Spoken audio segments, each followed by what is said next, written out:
नमस्कार प्यारे बच्चों, बहुत बहुत स्वागत है आपका अपने YouTube channel NCERT study point पे। और मेरा नाम है अर्जुन। ठीक है, तो आगे चलते हैं। तो जैसे कि आपको पता होगा कि हमने क्लास 12th हिंदी इलेक्टिव का न्यू कोर्स स्टार्ट कर दिया था आज से बहुत पहले। और इस न्यू कोर्स के अकॉर्डिंग हमें अपना पहला बुक स्टार्ट किया था जिसका नाम था अंतरा भाग 2। इसका हमने काव्य खंड स्टार्ट कर दिया था। अब इसी काव्य खंड का हम आखिरी चैप्टर करने वाले हैं और इस आखिरी चैप्टर का भी आखिरी वीडियो है ये।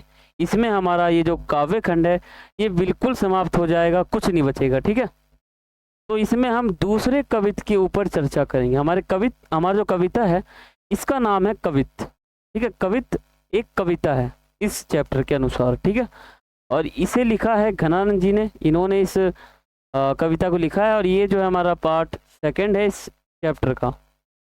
आपको मैंने पार्ट 1 में बताया था कि जो घनानंद जी थे इन्होंने दो कविता लिखा था और दोनों अपने प्रेमिका सुजान के ऊपर पूरा निर्भर करता था।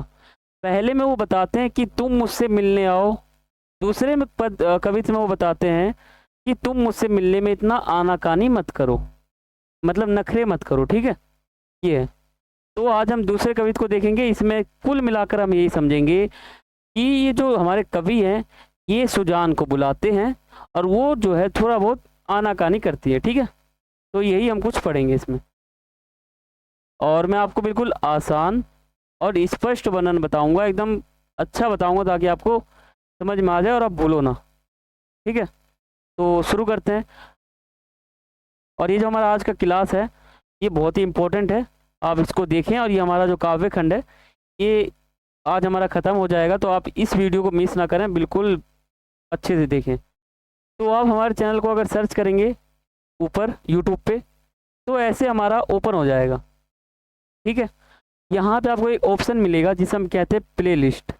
इसमें आपको बहुत सारे प्ले लिस्ट मिल जाएंगे, जाकर वहाँ पर जो है आप सभी प्रकार की वीडियो को देख सकते हो। क्लास 12 ज्योग्राफी का न्यू कोर्स ज्वाइन कर सकते हो, क्लास 12th हिस्ट्री का न्यू कोर्स आप ज्वाइन कर सकते हो, क्लास 12th पॉलिटिकल साइंस का न्यू कोर्स आप ज्वाइन कर सकते हो, फिजिकल एजुकेशन का, हिंदी का, और तो और आप कवि और लेखक का जीवन परिचय भी पढ़ सकते हो। ठीक है, तो ये सभी आप वहाँ पे देख सकते हो।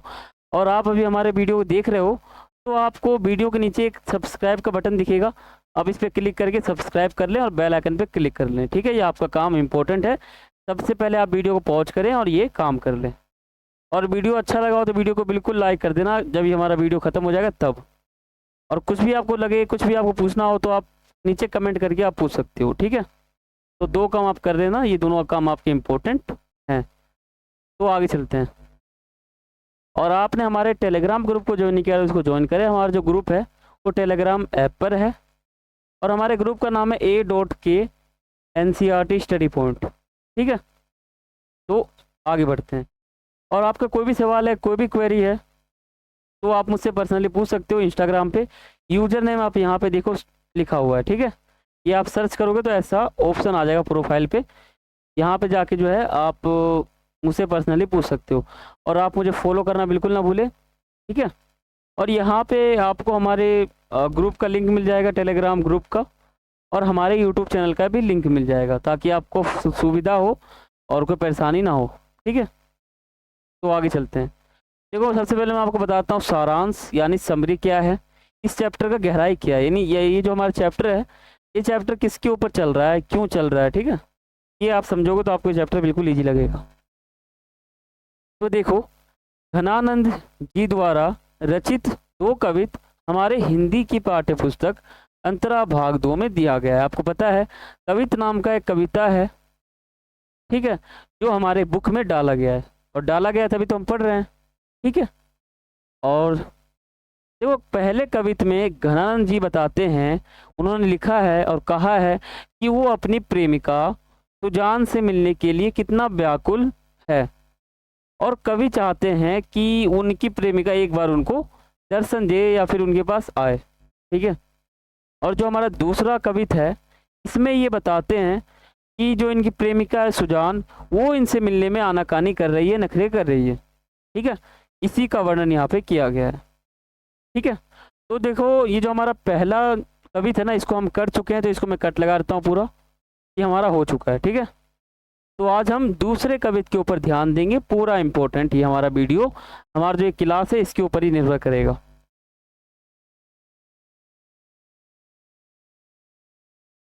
देखो आपका जो काव्यांश है वो कुछ इस प्रकार से, ये हमारा दूसरा काव्यांश नंबर आप देख सकते हो, ठीक है। तो देखो आपके सामने को पढ़ देता हूँ। आना कानी आरसी निहारिबो करोगो कोलो, कहा मो चकित दशा त्यो न ढीठी ढोलही है, ठीक है। अब इसका मैं आपको व्याख्या बताता हूँ 2 लाइन का। देखो ये जो 2 लाइन है ना, इसमें कवि कहते हैं कि तुम मुझसे कब तक मिलने में आनाकानी करोगी। किससे कहते हैं? तो जो घनानंद जी हैं वो सुजान को कहते हैं कि तुम मुझसे मिलने में कब तक आनाकानी करोगी और तुम कब तक मुझे आरसी में निहारोगी और मुझे अनदेखा करोगी, कब तक मुझे अनदेखा करोगी, ठीक है। फिर कभी कहते हैं कि तुम्हारे इस बर्ताव से मेरी क्या हालत हो रही है, तुम इस पर नज़र भी नहीं डाल रही हो। ये 2 जो हमारा लाइन है ना, इसका व्याख्या सिर्फ इतना होता है, ठीक है। इस व्याख्या के लाइन को आप समझो। इसमें क्या कहा गया है कि तुम मुझसे मिलने में कब तक आनाकानी करोगी, तुम मुझे ना आरसी में कब तक निहारोगे और मुझे अनदेखा करोगी, और जो तुम्हारा ये बर्ताव है ना ये मेरे को बिल्कुल अच्छा नहीं लग रहा और मेरी हालत बहुत ही बुरी हो गई है, ठीक है। मेरे ऊपर नज़र नहीं डाल रहे तुम, बस इतना ही शायद इसका व्याख्या होता है। मौन हूँ सो देखी हो कितेक पन पाली हो जू, कुक भरी मुक्ता बोली आए आप बोली है, ठीक है। तो ये जो हमारा दूसरा 2 लाइन है इसकी व्याख्या हम समझते हैं। इसका व्याख्या क्या होगा? तो देखो, कवि शांत होकर यह देखना चाहता है कि कब तक सुजान उनकी बात का उत्तर नहीं देते, कब तक जो सुजान है वो उनकी बात का उत्तर नहीं देते और या फिर उनको अनदेखा करते हैं, ठीक है, इग्नोर करते हैं, कब तक। तो शांत होकर वो यही देखना चाहते हैं। फिर सुजान उनकी बात का उत्तर वो कब तक नहीं देते, ठीक है, देने के प्राण का पालन करती रहेगी सुजान, ठीक है। कवि कहते हैं कि मेरा यह जो मौन है ये तुम्हें बोलने पर मजबूर कर देगा। कवि जो है ना वो एकदम शांत हो जाते हैं, ना कुछ हलचल, ना सुजान के पास कोई संदेशा, ना कुछ बुलाने का तरीका, सब साइलेंट, ठीक है, एकदम शांत, म्यूट। तो ये जो म्यूट होकर वो क्या बताना चाहते हैं, वो ये कहना चाहते हैं कि अगर मैं जो म्यूट हूँ या मैं शांत हूँ, तो शांत जब मैं हूँ तो ये जो शांत मैं हूँ और ये जो तुम नहीं बोल रही हो, तो शांत होने के बाद जो तुम चुप हो ये तुम जरूर बोलोगे एक तरह से, ठीक है। तुम्हें बोलने पर मजबूर करेगा मेरा शांत होने का ये तरीका, ठीक है। और तुम मुझे जवाब दोगी और तुम मुझसे बात भी करोगी, ये बताया गया हमारे दूसरे लाइन में, ठीक है। सिर्फ इतना व्याख्या होता है हमारा ये 2 लाइन का।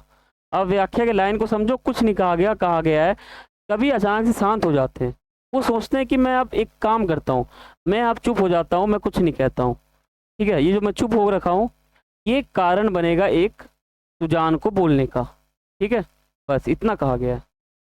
अब देखो तीसरी लाइन को समझते हैं। जान घन आनंद यो मोहि तुम है पेज परी, जानी है वो तैक तरे कौन धो मोली है, ठीक है। तो ये आपका जो तीसरा कुछ लाइन है तो इसको समझते हैं, इसकी व्याख्या कितना मतलब होता है एक तरह से। देखो कवि घनानंद जी यह जानते हैं कि वो एक तरह सोचते हैं, ठीक है, वो यह जानते हैं कि मेरे और तुम्हारे बीच जो ये होड़ लगी हुई है एक तरह से कि कौन कब पहले बोलेगा, ठीक है, तुम्हें इसमें बिल्कुल आनंद आ रहा होगा। किसे कहते हैं? सुजान को कहते हैं कि तुम्हें ना इस काम में बिल्कुल आनंद आ रहा होगा और सुजान तुम्हें भी जानना होगा कि पहले कौन बोलता है। इसमें क्या बताया गया है, सिंपल सा इजी लैंग्वेज में बताऊं तो इसमें इतना ही बताया गया है कि जो हमारे कवि है वो यह जानते हैं कि जो मेरे है ना, मैं और तुम, हम दोनों के बीच ना ये होड़ लगा हुआ है कि कौन सबसे पहले बोलता है, बस ये होड़ लगा हुआ है। तो जो सुजान, फिर कहते हैं कि सुजान तुम्हें ये जानना होगा कि कौन सबसे पहले बोलता है, मैं या तुम। बस ये इसकी व्याख्या हो जाता है। बस ये 2 ही लाइन हमारा व्याख्या होता है इसका। अब ये हमारा आखिरी है।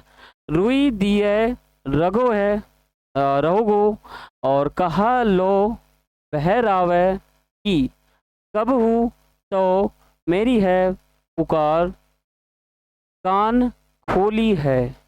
ठीक है, कान मतलब सीधा सा कान होता है, इसमें कुछ भी एक तरह से शब्दार्थ बनेगा नहीं। तो जो हमारा आखिरी लाइन है वो आप समझो। देखो, तुम जो है ना कानों में रुई डालकर बहरे बनने का नाटक कर रहे हो। कौन? सुजान। यहाँ लाइन आ गया ना, कान को खोलो और मेरी जो बातें हैं ना उसको तुम सुनो, ग्रहण करो। तुम कानों में रुई डालकर सो रखे हो या फिर एक तरह से नाटक कर रहे हो। कब तक तुम ये नाटक करोगी, और कभी ना कभी तो मेरी यह जो दर्द भरी जो पुकार है वो तुम्हें बोलने पर मजबूर कर देगी। बस यहाँ पे हमारा जो ये कविता है, दूसरा कवित है, ये हमारा यहाँ समाप्त हो जाता है। अब ये समाप्त एक लाइन के ऊपर होकर एक तरह से यहाँ पे समाप्त होता है।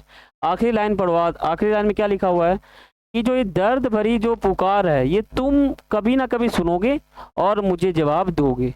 यानी यहाँ पे जो है ना एक तरह से कल्पना करके बताया गया है, कविता को ख़त्म किया गया है कि तुम कभी ना कभी मेरे से बात करोगी। ठीक है, अब कभी ना कभी कब करोगी ये नहीं बताया गया। यहीं पे हमारा चैप्टर अंत हो जाता है, ख़त्म। ठीक है, इतना ही इन्होंने लिखा था अपने काव्य खंड में। अब समझते हैं हम थोड़ा शब्दार्थ, कुछ टिप्पणी। देखो, पतियानी का मतलब क्या होता है? विश्वास करना। अब यहाँ पे नाम आया होगा आपका पतियानी का, इसमें नहीं आया, आपका पहले काव्यांश में आया था। ठीक है, आनाकानी का मतलब होता है टालने की बात। बोलते हैं ना, आनाकानी मत करो, नखरे मत करो, ऐसा। आरसी मतलब होता है स्त्रियों द्वारा अंगूठे में पहने जाने वाला जो शीशा है या फिर कोई आभूषण है उसे कहते हैं हम आरसी। जो भी अंगूठे में, मान लो जो पैर है, इसके अंगूठे में हम जो मतलब पहनते हैं ना उंगली में, वो होता है। पुक भरी का मतलब होता है पुकार भरी, पुकार लगाना, कहना। और पेज मतलब होता है बहस। कहते हैं ना इन दोनों के बीच एक पेंच दिखाई दी, ऐसे। और बहरावे का मतलब होता है बहरे बनने की, कानों में ना सुनने की, एक नाटक। ठीक है, उसे कहते हैं हम। तो शब्दार्थ आपने देख लिया, काव्यांश आपने पढ़ लिया, इसकी व्याख्या आपने बिल्कुल इजी लैंग्वेज में देख ली। ठीक है, तो आशा करता हूँ आपको ये चैप्टर समझ में आया होगा। अब हम इसके कुछ विशेष को देखते हैं। विशेष का मतलब क्या होता है, इस काव्यांश में हमें क्या विशेष देखने को मिला। तो देखो, इसमें जो हमारे कवि हैं घनानंद जी, इन्होंने अपनी प्रेमिका सुजान को कहते हुए, मतलब कहते हैं कि तुम मुझसे मिलने में आनाकानी मत करो। ये तो हमारा पूरा टॉपिक इसके ऊपर था, आनाकानी के ऊपर हमारा ये पूरा टॉपिक था। पूरा काव्यांश एक तरह से कवित कह सकते हैं। और एक आपको बता दूं, कवित एक प्रकार का छंद होता है, मैंने आपको पार्ट 1 में बताया था। ठीक है, छंद आप जब पढ़ोगे तो उसमें कवित छंद ऐसा भी नाम आएगा। इसमें कवि घनानंद जी ने अपनी प्रेमिका सुजान से दूर होने के अपने दुख का मार्मिक वर्णन किया है, बताया है, समझाया है। इसमें वृज भाषा का सुंदर प्रयोग देखने को मिला है। इन पंक्तियों में अनुप्रास अलंकार है और श्लेष अलंकार है। यह एक छंद युक्त कविता है। इस पंक्ति में लयात्मकता है और इस पंक्ति में संगीतात्मकता है। संगीतात्मकता का मतलब होता है कि इसको आप गा सकते हो। गा मतलब गाना सुनते होगे, गाना मतलब एक तरह से आप गा सकते हो इसको गाने की तरह। इसमें करुण रस और श्रृंगार रस है। पार्ट 1 जो हमारा था, जो कवित 1 था, उसमें श्रृंगार रस नहीं था, उसमें करुण रस था। इसमें हमारा दोनों है। ठीक है, तो ये कुछ विशेष है। आप पेपर में ना इसके 2-3 लाइन लिख देना, आपको नंबर फुल मिल जाएगा। 2 लाइन क्या, अनुप्रास अलंकार और श्लेष अलंकार आप बिल्कुल यूं का यूं लिख सकते हो। संगीतात्मकता तो हर काव्यांश में लगभग होता है। काव्यांश को आप गाकर एक तरह से गा ही सकते हो उसको। काव्यांश ज़्यादातर मैं बता दूँ तो 90% काव्यांश ऐसे ही होते हैं जिसमें संगीतात्मकता होता है। ठीक है, तो ये तो तुक्के मारने वाली बात हो गई, संगीतात्मकता। तो ये आप लिख सकते हो दूसरा पॉइंट। तीसरा आप लिख सकते हो लयात्मकता। अब मैं बताऊं तो कविता खंड जो होता है, काव्य खंड जो होता है, उसमें ना कुछ कुछ लयात्मकता तो होती है। एक लाइन में उसको गा सकते हो एकदम, मतलब एक लाइन आप ऐसे देखो, एक लाइन यहाँ पर और उसके बाद 2 लाइन, ये लयात्मकता का निशानी है आप जब पढ़ोगे तो। और इसमें जो है ना ब्रिज भाषा है। अगर ब्रिज भाषा आपको याद ना रहे ना तो आप इसको लिख सकते हो कि आनाकानी करने की बात इसमें की गई है। अगर दूसरी काव्यांश आ जाए, हमारा दूसरा काव्यांश आ जाए तो सीधा आनाकानी वाली बात आ जाएगी, और जो पहला काव्यांश है वो अगर आ जाए तो उसमें थोड़ा सा मतलब दुखों का वर्णन होगा। तो कुछ लाइन यहाँ पे आपका बन ही जाएगा। करुण रस आप लिख सकते हो और श्रृंगार रस लिख सकते हो, और इनकी फोटो देख सकते हो कुछ इस प्रकार से। तो यहाँ पे हमारा जो एक काव्य खंड है इस बुक का वो हमारा समाप्त हो जाता है। देखो ये हमने सभी चैप्टर को कर लिया। हमारा आखिरी चैप्टर चल रहा था कवित्त, ये भी हमारा यहाँ समाप्त हो जाता है। अब कल से हम अपना गद्य खंड स्टार्ट करेंगे, जो हमारा रामचंद्र शुक्ल जी से लेकर हजारी प्रसाद द्विवेदी जी से मतलब वहाँ तक चलेगा। ठीक है, इन सभी चैप्टर को हम खत्म करेंगे तो हमारा ये बुक भी समाप्त हो जाएगा।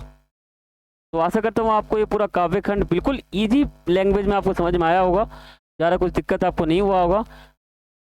तो अब हम मिलेंगे अपने गद्य खंड के साथ, तब तक के लिए अगर आपने हमारे चैनल को सब्सक्राइब नहीं किया तो इसको सब्सक्राइब करें और बेल आइकन पर क्लिक कर लें। मैंने आपको पहले बताया है, अभी भी आप कर सकते हो। ठीक है, और वीडियो अच्छा लगा हो तो वीडियो को लाइक करें, जितना हो सके उतना शेयर करें। कुछ भी आपको पूछना हो तो आप कमेंट कर सकते हो।